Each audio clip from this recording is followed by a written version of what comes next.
Hey, you've made it to the podcast Recovery Captured, hosted by me, Shannon Louise, a certified recovery coach and self-verified addict.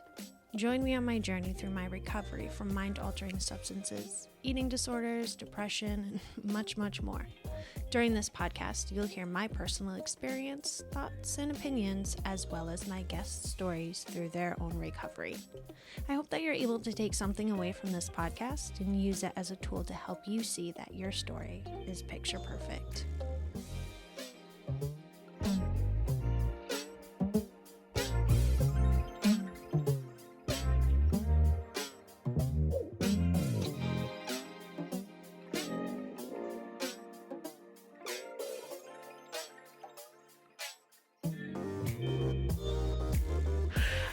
Just so you're aware, we totally changed topics.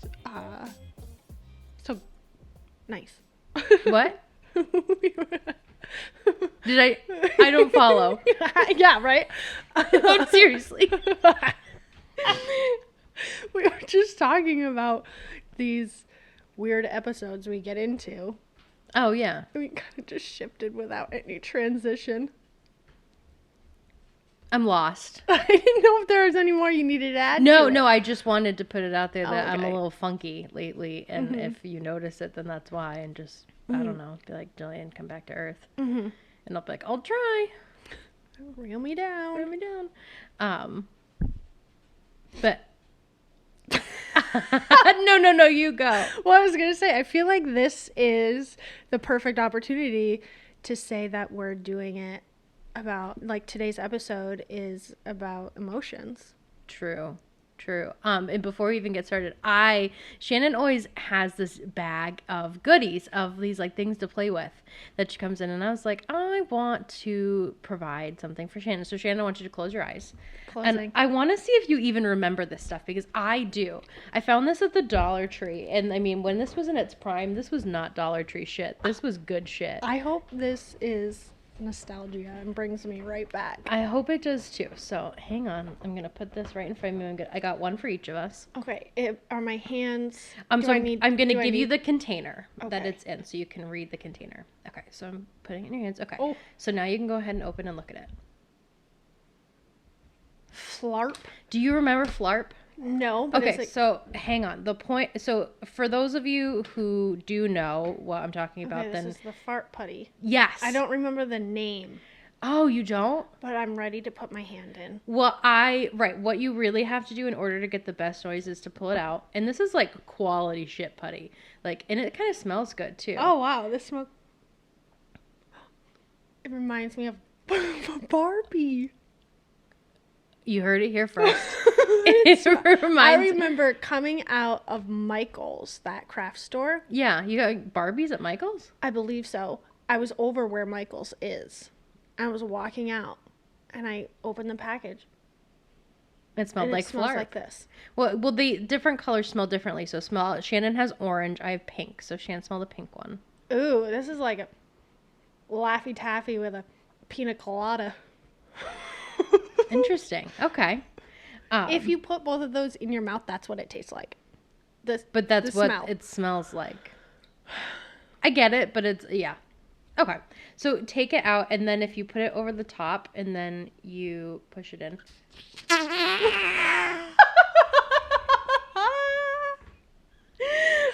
I think we've lost our privilege to have mics. I know. Boyd.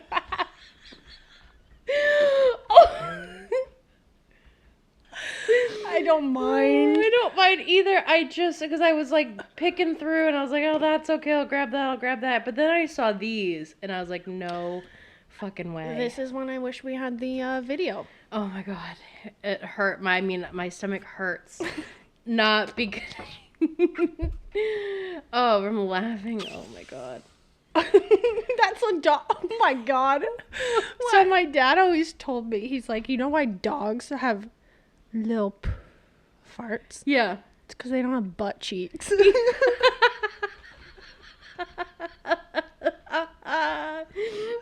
There's no vibration. What is it? Reverberation off of each other? Boom, boom, boom, boom.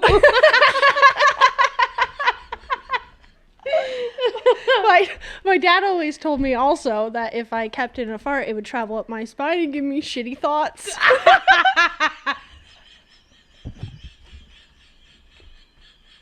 Words from a wise man. That's amazing. But anyway, back to the reason why you're actually here. I mean, I think this is a fantastic reason. I think so too. I mean, no judgment if you just listen to the first few minutes and then turn it off. Or just fast forward. Right. But anyway, today Shannon and I are here to discuss emotions. Emotions as just kind of a broad topic, but I mean in particular in recovery, but probably also as emotions in addiction, right? And like what that looked like versus what emotions look like now. So I feel like for me, emotions before I picked up were, I guess it was during too. It was really unmanageable. But I didn't want to be viewed differently. Yeah. And I didn't want to be judged, so I suppressed a lot of it. Yeah, totally. Yeah, emotions were really scary. I mean, they still are, but like in particular. When I was little, yeah. Yeah. There was just a lot of thoughts that I also didn't know, like why. Like anxiety or Yeah. Like, why am I feeling this way? You know? And it wasn't until I got sober when I could actually verbalize and put a name to all these emotions that I was having. Right. Yeah, no, I can relate to that. Part of my kind of journey in sobriety, recovery, is recognizing too that I don't have to have a reason to feel an emotion so much, or it doesn't have to be, quote, a good enough reason for me, because I feel like, I don't have like a reason to be anxious. So why am I anxious? And therefore I'm a big suppressor of emotions. Like, I don't allow myself to really feel them. I just like to ignore them. And so I would do that with my anxiety a lot. And something that I've really been working on with a therapist in particular in recovery is this concept of validating my emotions, validate, experience, and accept. Specifically, I work with a DBT therapist. And this idea of like, okay, like for whatever reason Jillian is having anxiety, it's here. It doesn't really matter why I'm having anxiety, it's existing. So I'm going to acknowledge it, that it's there. I'm going to accept it because I can't make it go away no matter how hard I try. I either end up suppressing it and it comes back tenfold, or it just, I can't make it go away with my own thinking. And then experiencing it, actually feeling it, as opposed to suppressing it, making it try to go away. Like just being present in the moment with my anxiety, and then validating it as genuine and acceptable and okay, like despite maybe not knowing why I'm feeling anxious, or if I'm feeling like I shouldn't feel anxious about some situation, right? Like abandoning that thinking and recognizing that, well, okay, like I am feeling anxious. Like I'm just an anxious person. Like that's how I'm wired. And the reasoning doesn't really matter why. It's how I am responding to it. Well, I also, when you say that as like trying to suppress it, or it's not that bad, I feel like it's, you know, when you compare yourself to someone else and it's like, well, it could be worse, or this person has it a lot worse. Why am I even complaining? Totally. Yeah, but all of our, like for when we got sober, like all of our bottoms look different. You know, all of our emotions are different. We're all experiencing things differently. Right? So where are we to be even comparing? You know, so if today you're upset because your pants don't fit right and they're uncomfortable. Mm-hmm. Well, it doesn't give you the right to not feel that. Like, be able to talk to yourself, like, Right. honor that. Like, okay, I am frustrated right now because my pants aren't fitting. Right. Right. I don't totally. need to suppress it. I don't need to minimize it. And I also don't need to exploit it. Right. It doesn't need to be catastrophized. Right. We don't need to catastrophize it like we did when we were using. Yeah. Like, something can just be. Mm-hmm.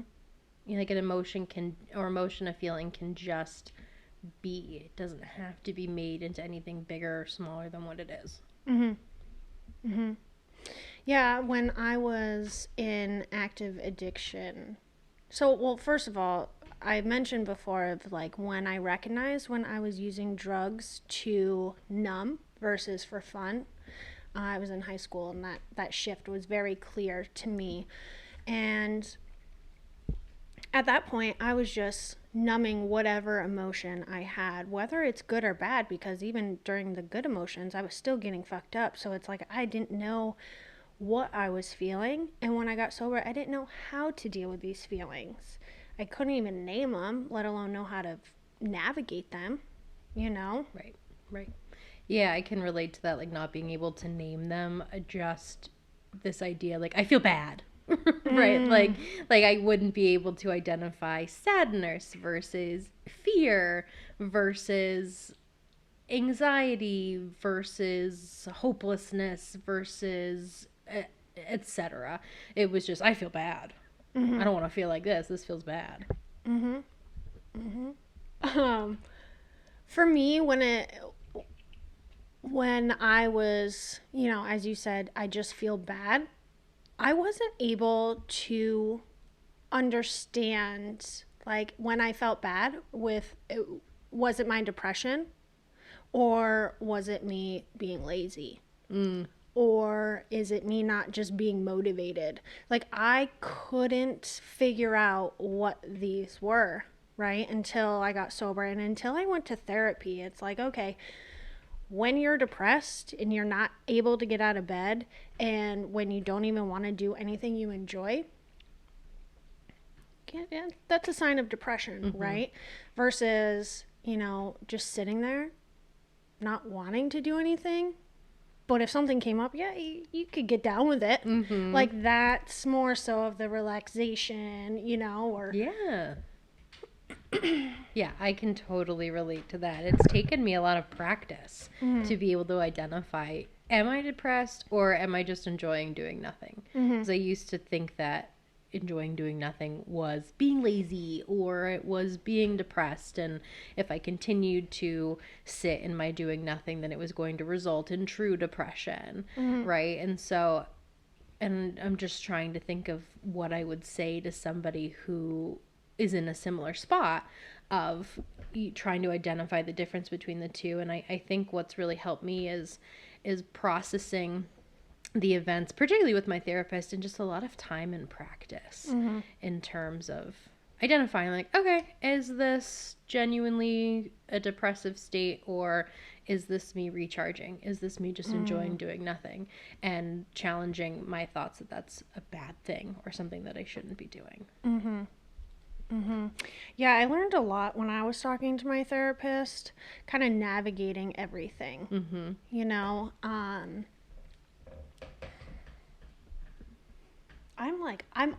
off. Yeah, I've had an off week. I don't know. And I'm just like not in the recording mind right now. Yeah, no, I totally relate to that. And I a lot of people that I've been talking to this week too have been saying that they're feeling off. Like, I know, like, and I mean, this is just tangential, but I mean, this is, who cares?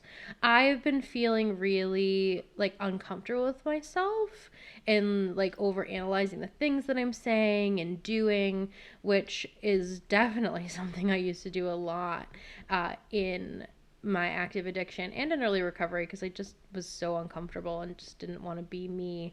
And I'm definitely not at that level, but this last week has been difficult in terms of my feeling like, are people talking about me? Am I doing good enough job at things?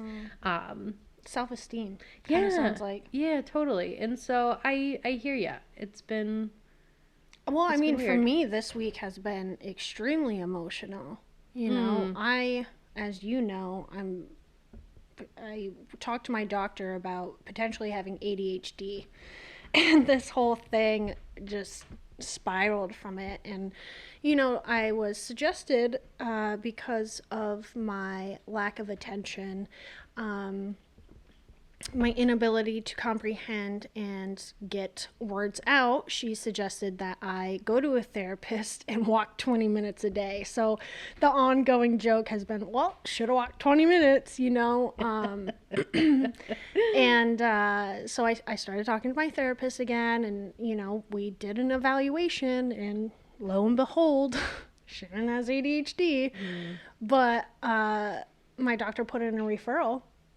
And they called me back and they said, I think the best option would be for you to go to a mood and anxiety program.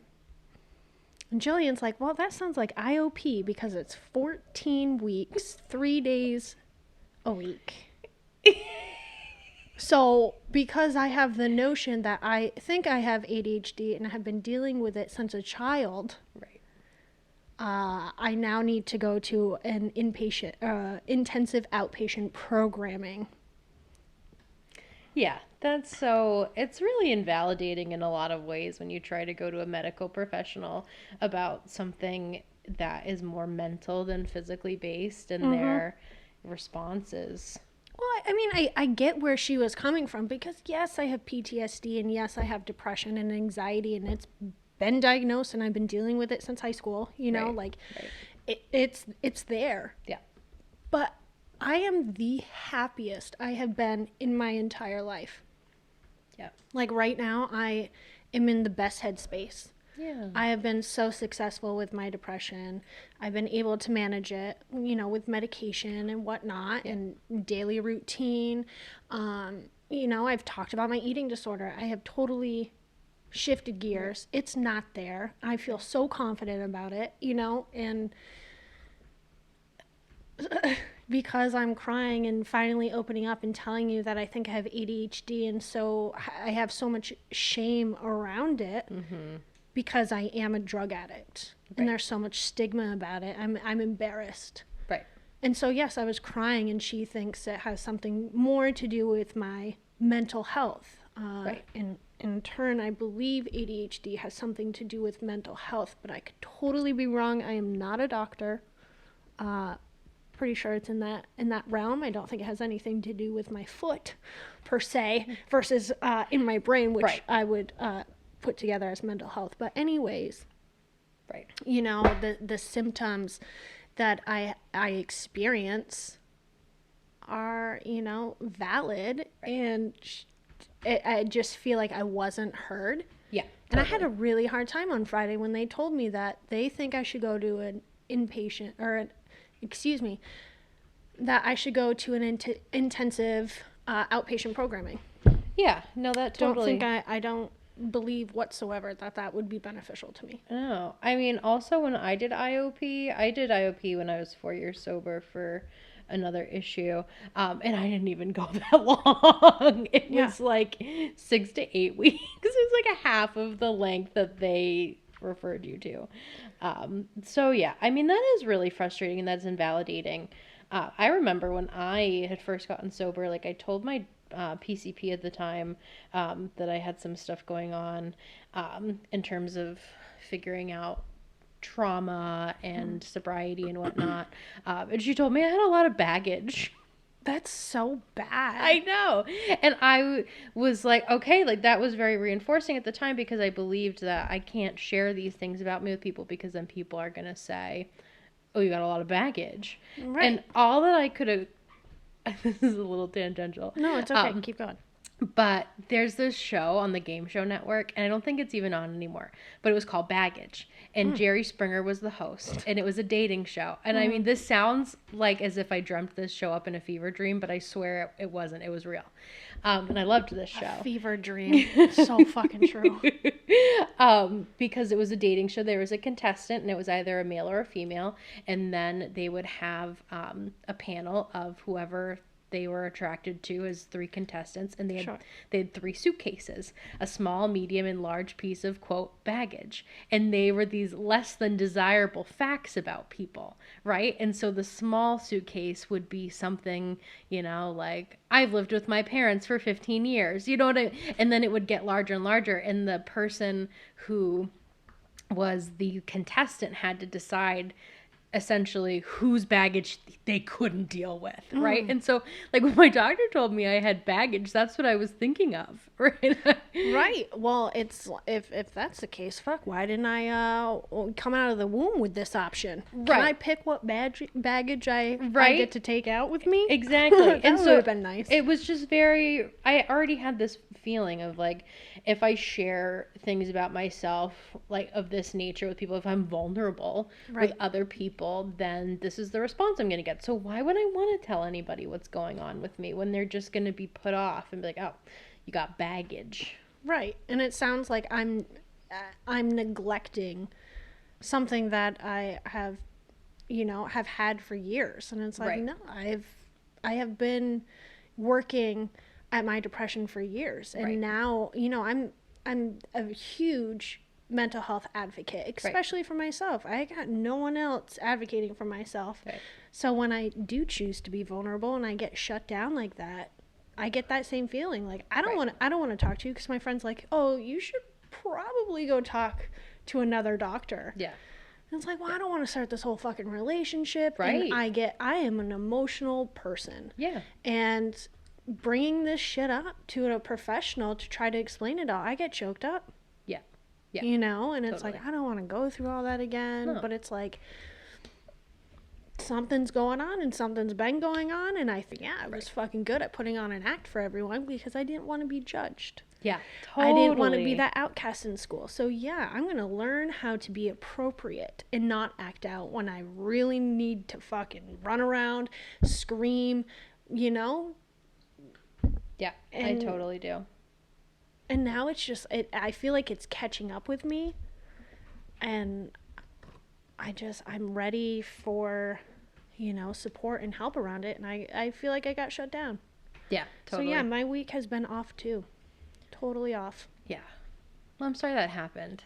I mean, it allows me to have a learning experience and a little extra challenge. So I'm going to let the dust settle before I approach it again with someone.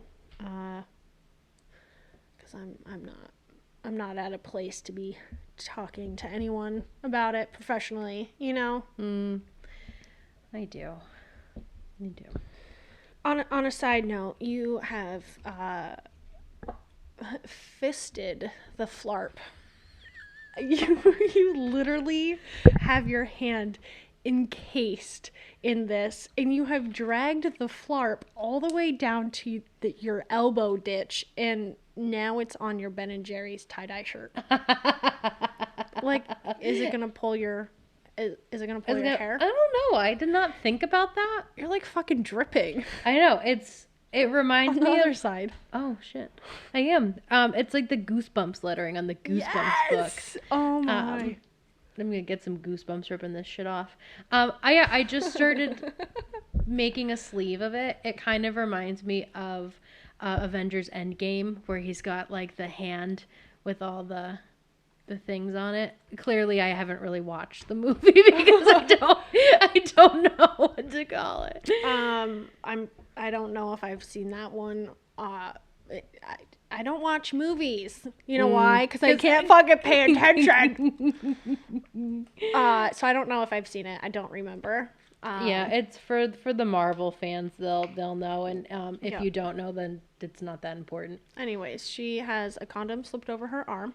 Pretty much, a pink one that smells like Tutti Frutti. What about fear? Fear. Oh my god, I'm afraid of everything.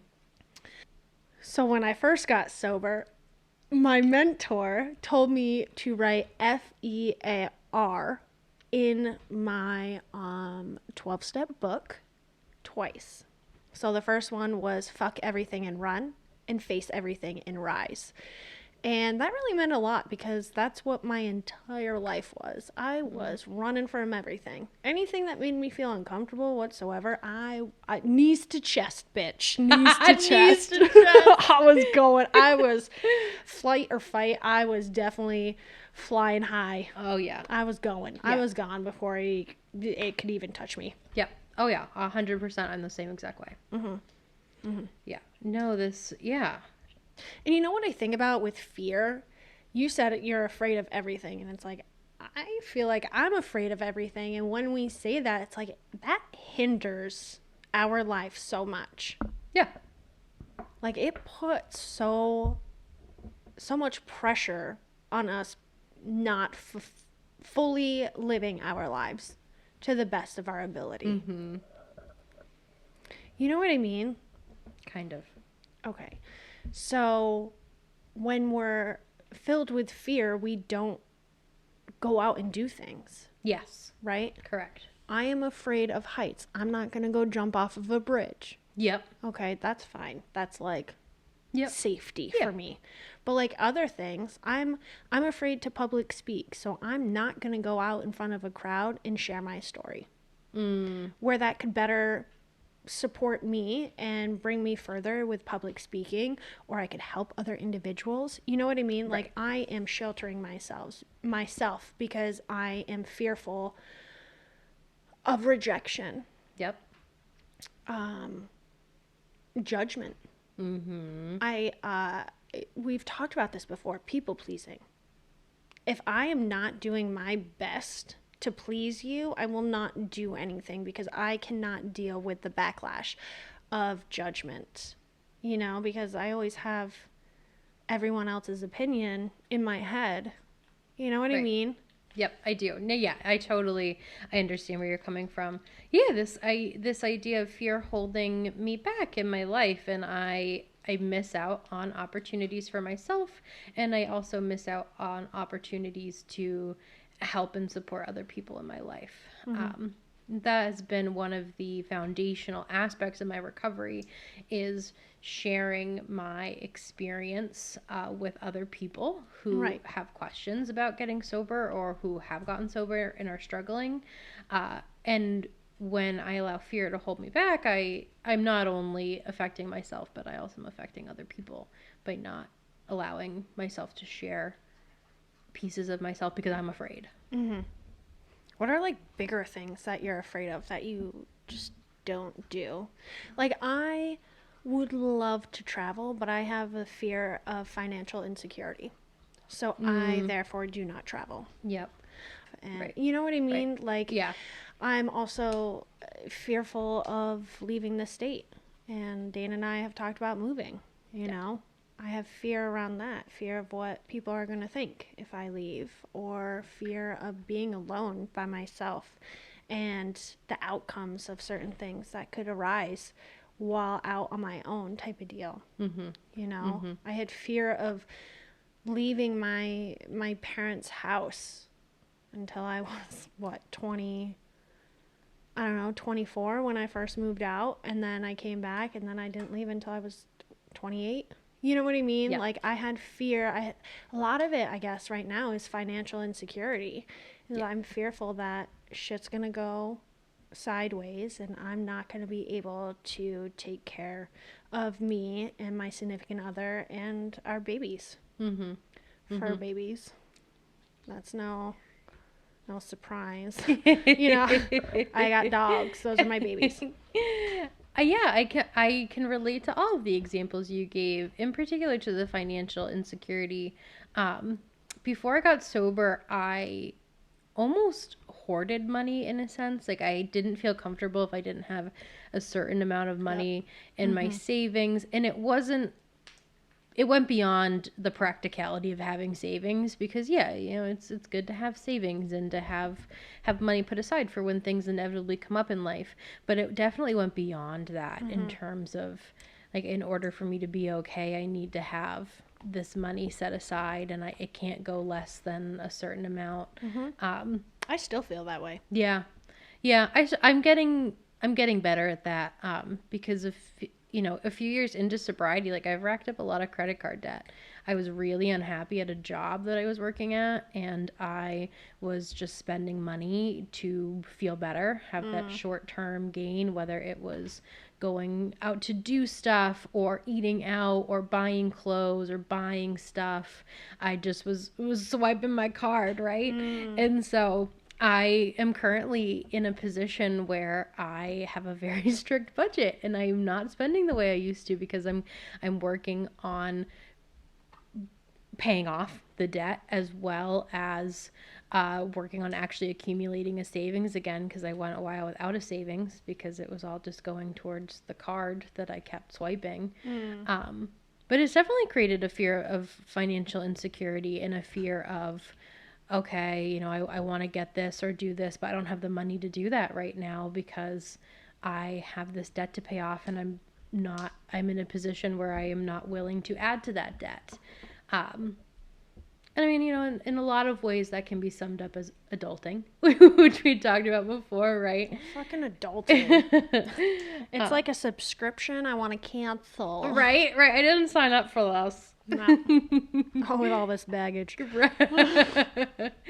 Another fear that I have been walking through, but continuing to do so, is related to my business.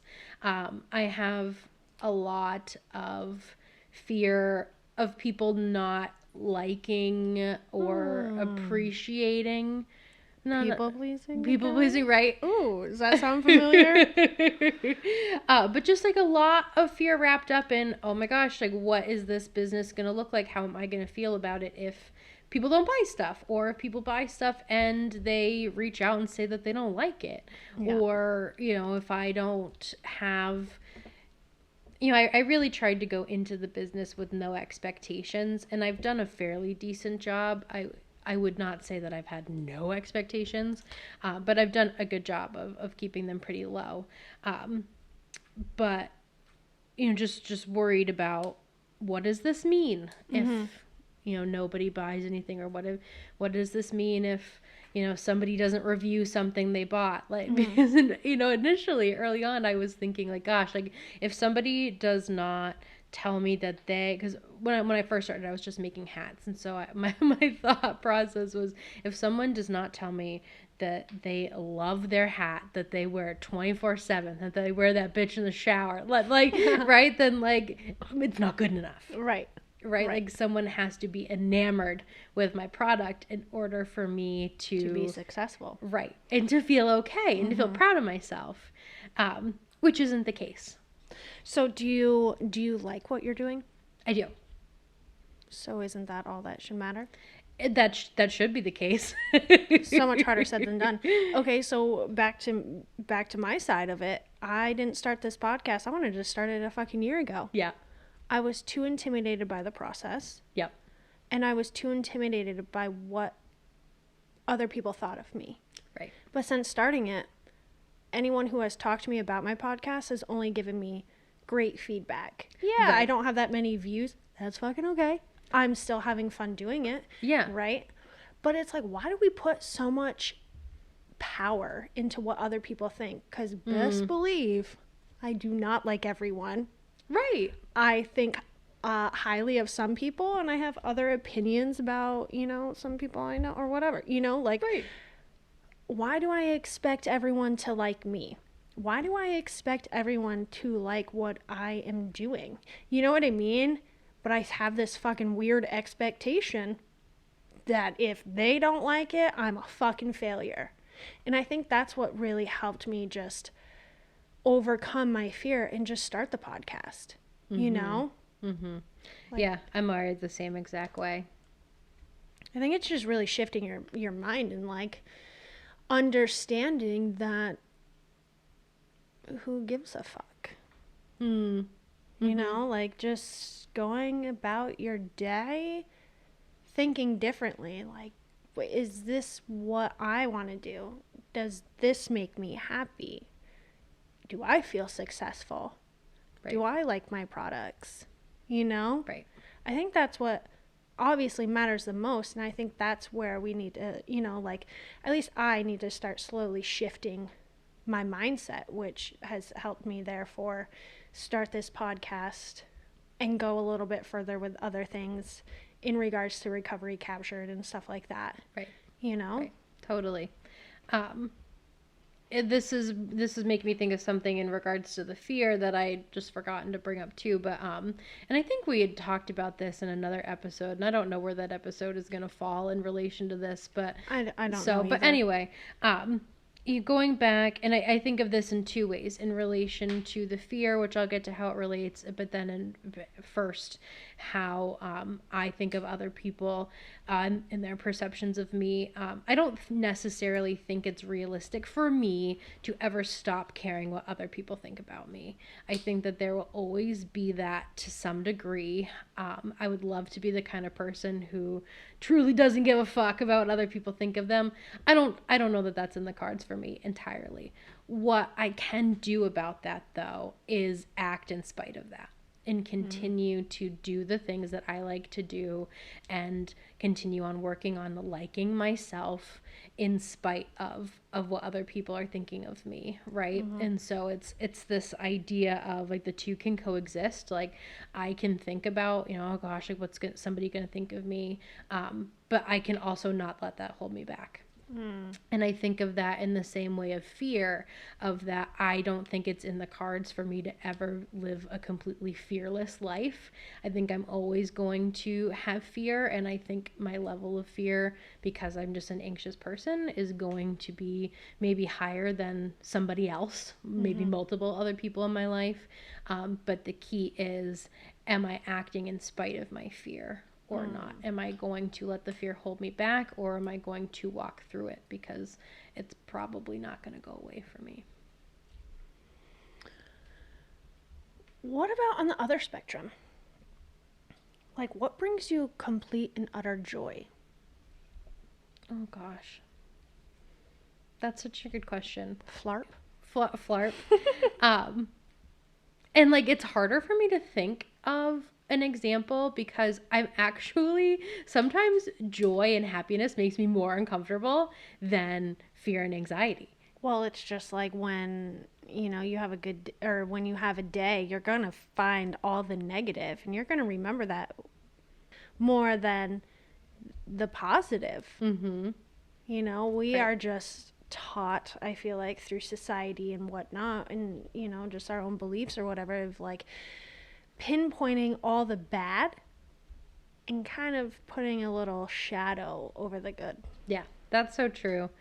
And for me personally, I think that there's a level of familiarity that I have with discomfort and anxiety, because that's like my like natural thermostat setting, if you will.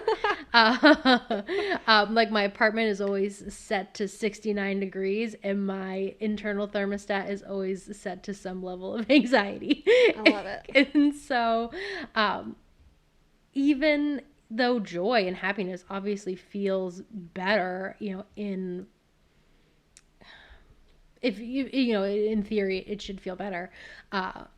There is a familiarity for me of feeling uncomfortable and anxious and doing and engaging in behaviors that make me feel kind of I feel like that's, your comfort zone. That's what we're comfortable with. So we resort back to that. Yeah, bingo. Just like those old behaviors, like, or character defects, as some people say. We always resort back to these behaviors and actions because that's one, a coping mechanism, or just something that we picked up on along the way that quote unquote worked for us. Yeah, but did it really? Right. Totally. You didn't answer my question. I know. Well, I'm just thinking about like last night even. Like last night I went to a fellowship meeting, and then afterwards I went to Chili's with some people. It was a group of 4 of us, and in this too is the cool part, is that I was like uncomfortable because I'd just been the week that I've had where I've been overanalyzing what I've been saying and doing. So like that was there, but I also was like laughing and having fun, and I just fucking love Chili's. And so just enjoying my Chili's and company of good people, and like that just made me feel really joyful. And which also is making me think about how doing esteemable acts makes me feel happy, because definitely before sobriety, my Saturday night would not necessarily look like going out and smashing some Diet Cokes and chips and salsa with other sober people, right? Like it would look like something that I would feel more shame and regret of. You'd be smashing some other stuff. We get it. Ayo. And I mean, even in sobriety, like I've had nights that look like that, but like doing that and having just genuine, good, clean fun, right? I mean, for real. For real, right? But just really enjoying it, and then being like, gosh, like what a great way to spend my night that I have no regrets about. Like and that you can remember. That I can remember, right? Like that makes me feel really joyful and happy. That makes me feel really joyful and happy as well. I went out with one of my dearest friends I've known since middle school. Yeah. And, life has happened. The pandemic has happened. But we've always been the friends where we could not talk for months and pick up right where we left off. I love those friendships.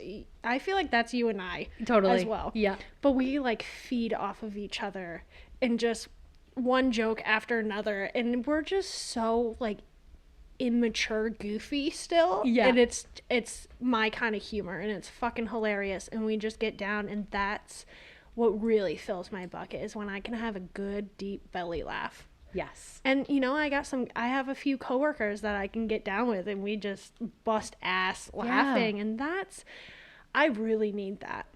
People say laughter is medicine. Kind of a cliche, dumb thing to say.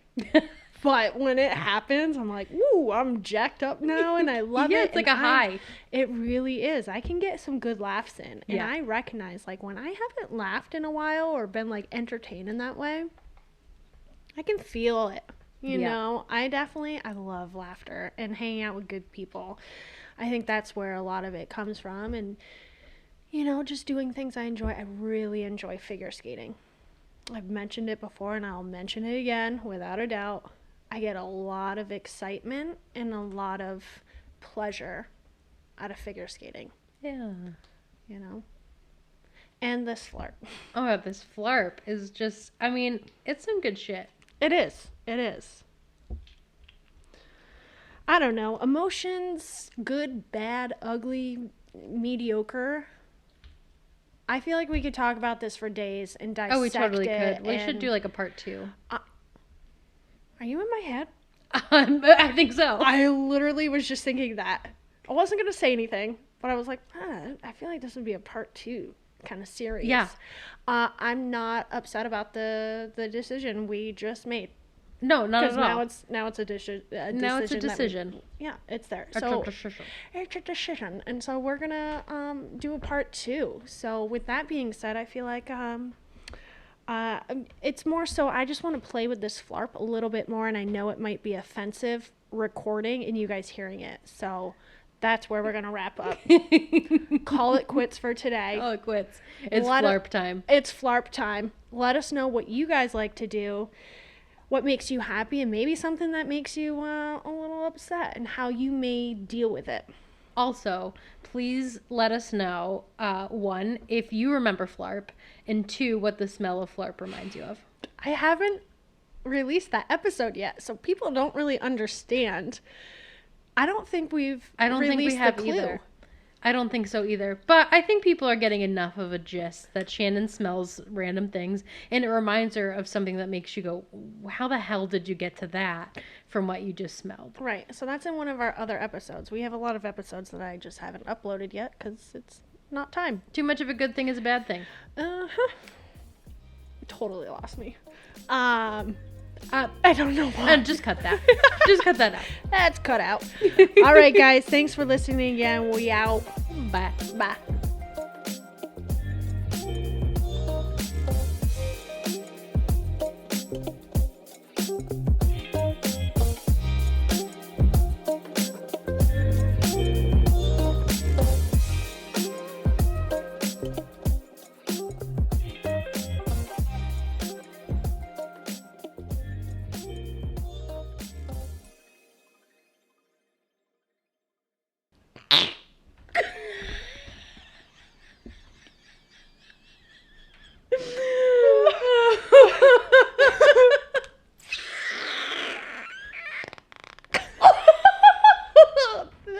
like hurt me.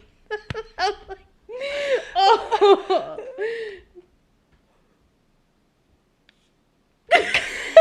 That was a queef. Sometimes you gotta take it out and then put it back over the top. Ooh, it sounds good when you pull it out too.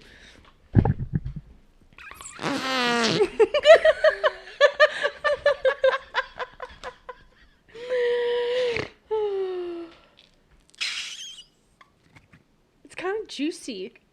Oh! I didn't mean to yell.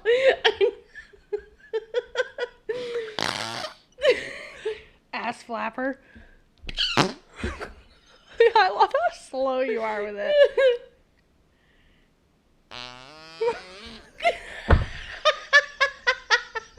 This is the episode. It's just an hour of Flarp.